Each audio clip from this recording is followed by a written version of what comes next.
Imaginez être coincé dans un endroit sans issue, où chaque pas que vous faites pourrait vous conduire plus loin, dans l'inconnu.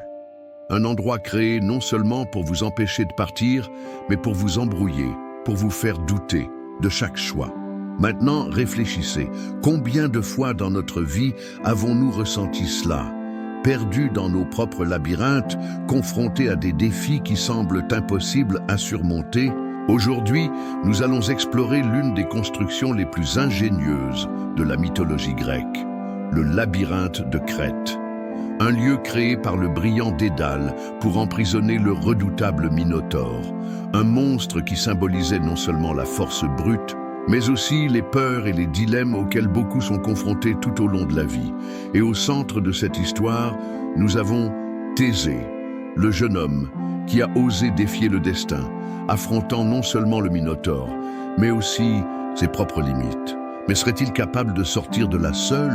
Ou même les guerriers les plus courageux ont-ils besoin d'un fil conducteur pour retrouver leur chemin? Avant de continuer, je voudrais vous faire une demande. Ici, chaque histoire partagée est destinée à vous apporter quelque chose de précieux. Plus que des mythes, ce sont des réflexions sur la vie, les choix et les défis. Alors, avant d'aimer ou de vous abonner, je vous demande de regarder jusqu'à la fin et de voir si ce contenu a ajouté quelque chose à votre voyage. Si cela a du sens pour vous, votre soutien sera essentiel pour que nous puissions continuer à vous proposer un contenu riche et impactant. Maintenant, préparez-vous, tandis que nous plongeons plus profondément dans l'esprit brillant de Dédale, l'horreur du Minotaure et le courage de Thésée. Le labyrinthe de Crète nous attend. Partie 1. L'origine d'une prison vivante. Pour comprendre le labyrinthe, il faut remonter au moment de sa création. Minos, le puissant roi de Crète, voulait consolider son pouvoir et démontrer sa supériorité sur les dieux et les hommes. Dans son ambition, il adressa une demande à Poséidon, un signe divin qui confirmerait son autorité. Le dieu des mers obéit et envoya un taureau majestueux, espérant que Minos le sacrifierait en son honneur. Mais le roi, fasciné par l'animal, décida de tromper la divinité et garda le taureau pour lui. La désobéissance entraînait une terrible malédiction. Poséidon a rendu Pasiphaë, la femme de Minos, amoureuse du taureau. De cette union interdite est né le Minotaure, une créature mi-homme, mi-bête, qui représentait non seulement la colère des dieux, mais aussi les sombres secrets que les dirigeants tentent de cacher. Au fil du temps, le monstre est devenu incontrôlable. Leur faim et leur sauvagerie menaçaient la sécurité du palais. Pour cacher cette honte et protéger son royaume, Minos se tourna vers le plus grand génie de l'époque, Dédale. L'artisan reçut la mission de construire une prison d'où personne ne pourrait s'échapper. Ainsi naquit le labyrinthe, une structure si complexe que même son créateur craignait de s'y perdre.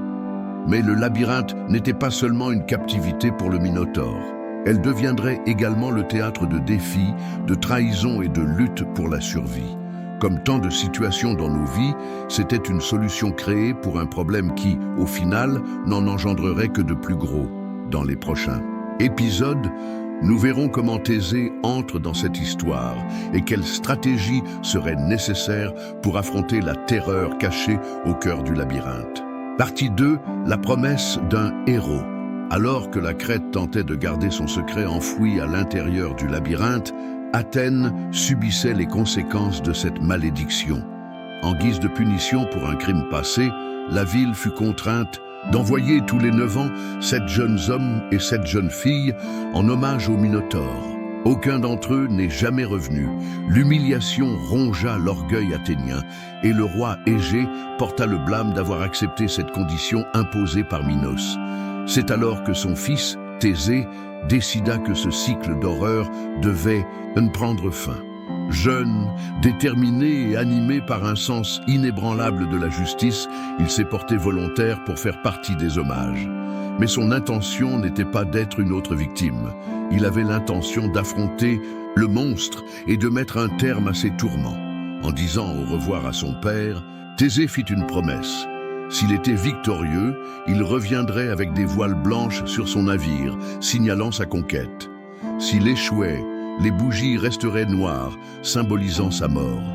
C'était un pari audacieux, une décision qui pouvait changer le destin d'Athènes. À bord du navire en partance pour la Crète, Thésée savait qu'il ne pouvait pas compter uniquement sur la force. Le Minotaure était une bête redoutable, et le labyrinthe était un piège mortel. Il lui faudrait plus que du courage, il lui faudrait de la ruse et des alliés inattendus pour triompher. Dans les prochains chapitres, nous verrons comment l'arrivée de Thésée en Crète a changé le cours de l'histoire et quel rôle jouerait Ariane dans ce défi mortel. Partie 3. La rencontre avec Ariane. À leur débarquement en Crète, Thésée et les autres jeunes hommes furent présentés au roi Minos. Le monarque observait froidement les prisonniers, conscient du sort qui les attendait dans le labyrinthe. Mais parmi les regards indifférents de la cour, il y avait une paire d'yeux attentifs, ceux d'Ariane, fille de Minos. Dès le premier instant, la jeune princesse fut envoûtée par Thésée. Quelque chose dans son attitude intrépide et sa détermination inébranlable l'a poussée à prendre une décision risquée, l'aider à vaincre le Minotaure.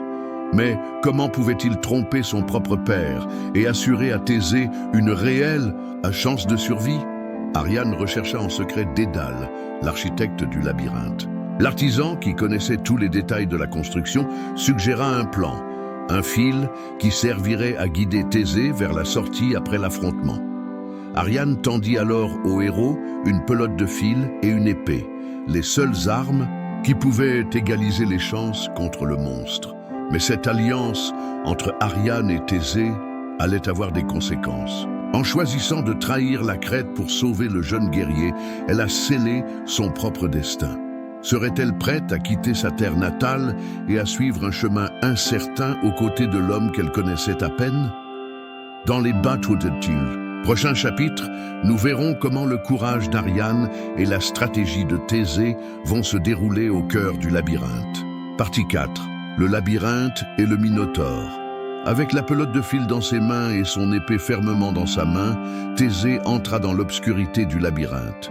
Chaque pas résonnait sur les murs de pierre et le sentiment d'être observé grandissait à chaque instant.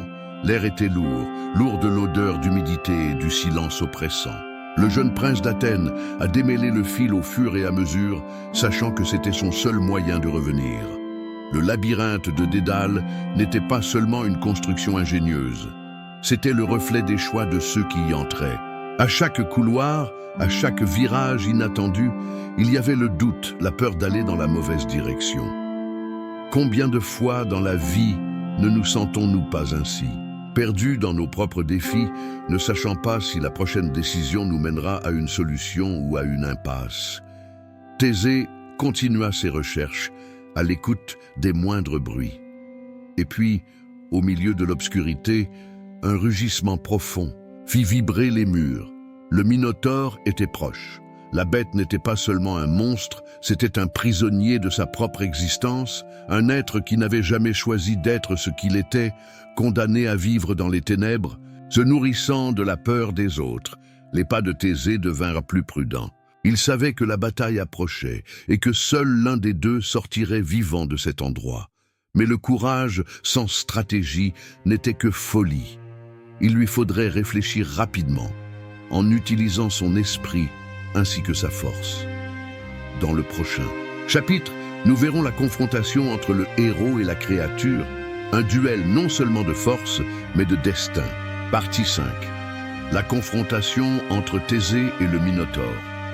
Le lourd silence du labyrinthe fut rompu par un souffle profond et furieux. Au plus profond de l'obscurité, deux flammes bestiales brûlaient dans les yeux du Minotaure.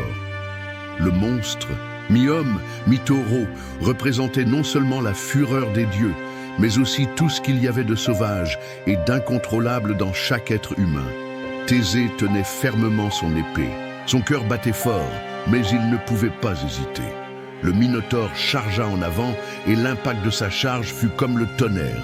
Le héros roula sur le côté à la dernière seconde, sentant la rafale de vent de la créature passer trop près. Le labyrinthe, autrefois un simple enchevêtrement de couloirs, était désormais une arène mortelle. La lutte n'était pas seulement contre le monstre, mais contre la peur elle-même. Thésée savait qu'il ne pouvait pas gagner par la force brute. Le Minotaure était plus grand, plus fort, mais il n'était pas invincible. Chaque mouvement de la bête était prévisible, instinctif, guidé par une fureur aveugle. Le prince d'Athènes devait utiliser cela à son avantage. Il commença à reculer lentement, guidant la créature dans un espace plus étroit.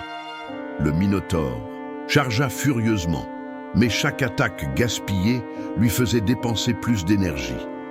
Thésée regardait, attendant le bon moment. Puis, alors que le monstre chargeait une fois de plus, le héros esquiva avec précision et plongea son épée dans le côté de la poitrine de la bête. Le rugissement de la douleur résonna dans le labyrinthe, mais la bataille n'était pas encore terminée.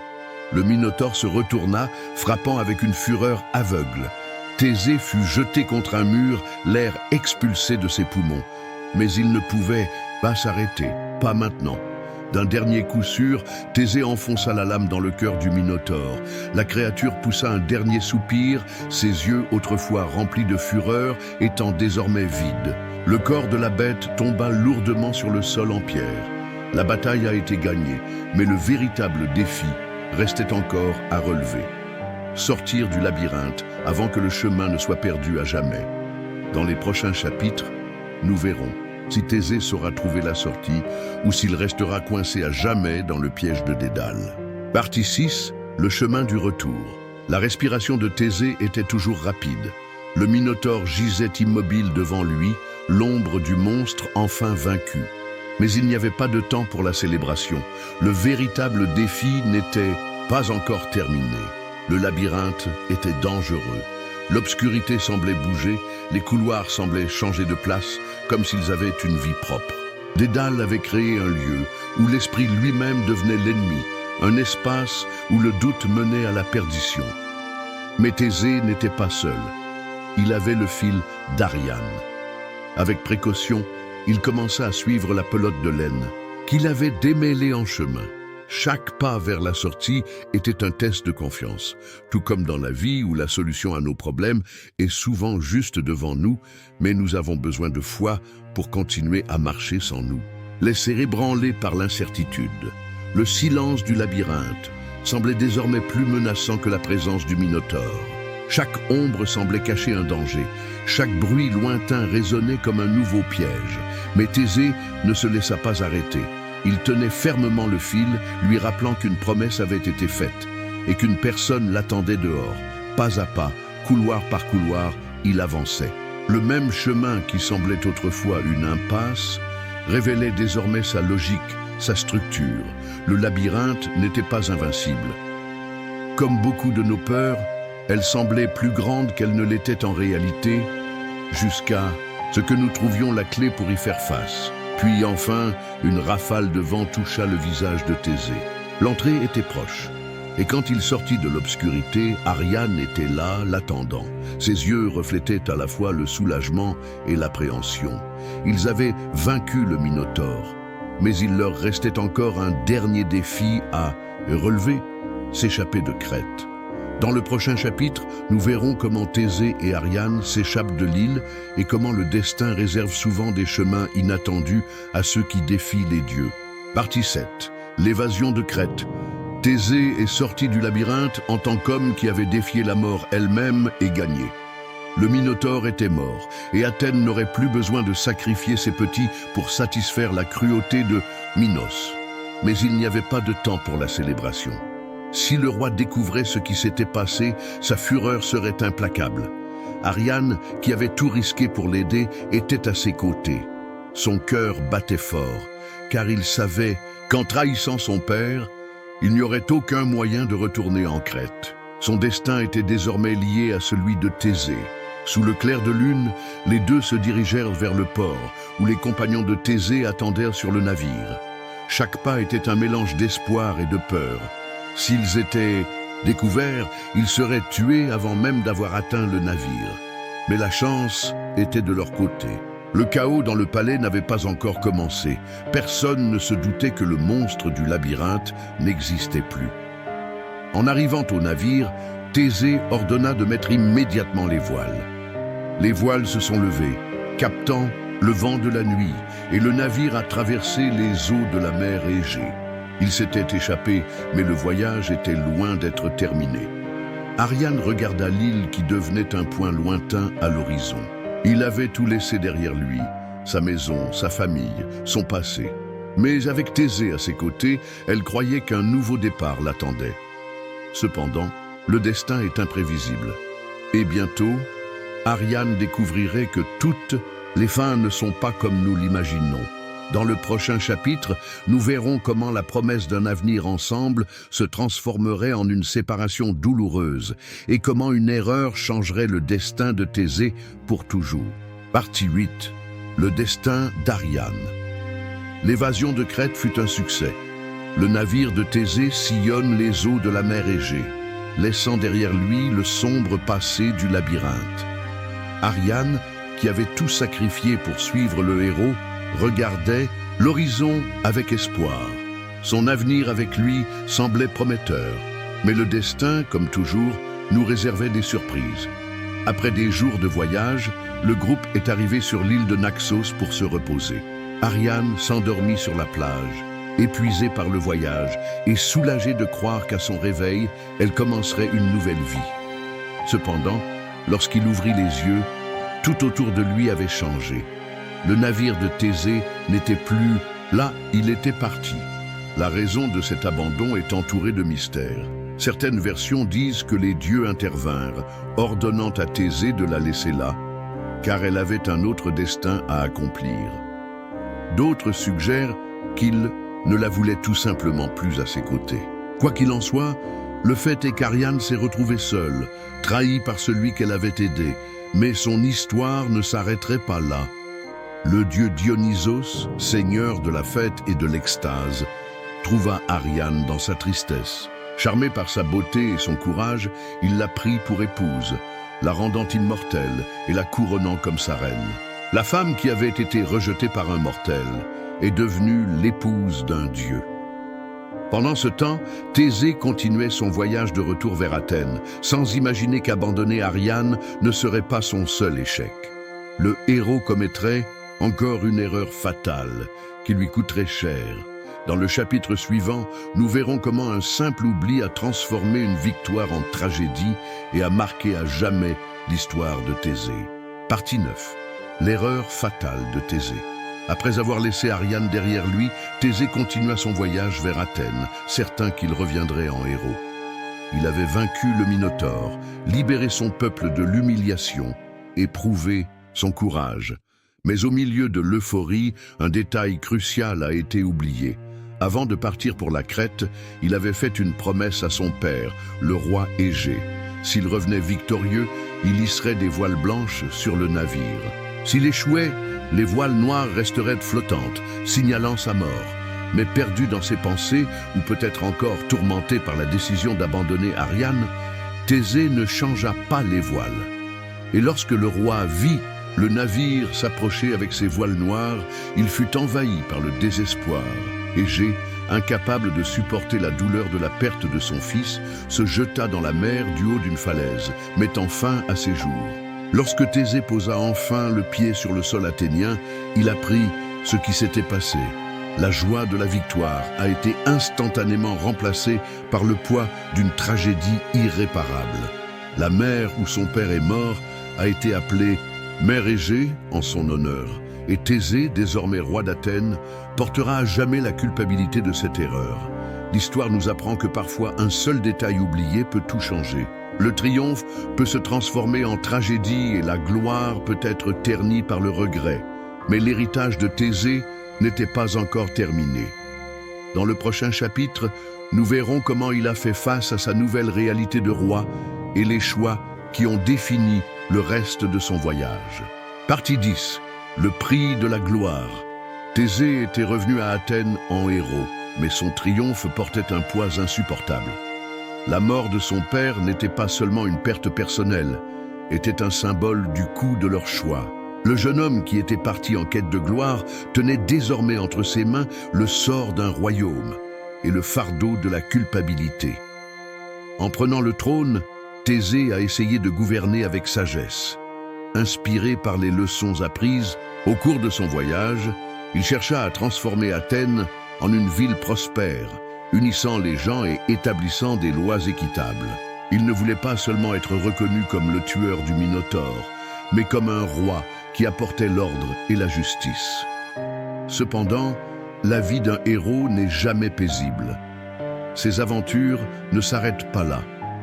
Thésée a continué à s'engager dans des expéditions dangereuses, des alliances instables et des défis qui ont mis son courage à l'épreuve à plusieurs reprises. Mais avec le temps, il s'est rendu compte que la force qui l'avait conduit à la victoire dans le labyrinthe n'était pas suffisante pour le protéger des pièges de la vie elle-même.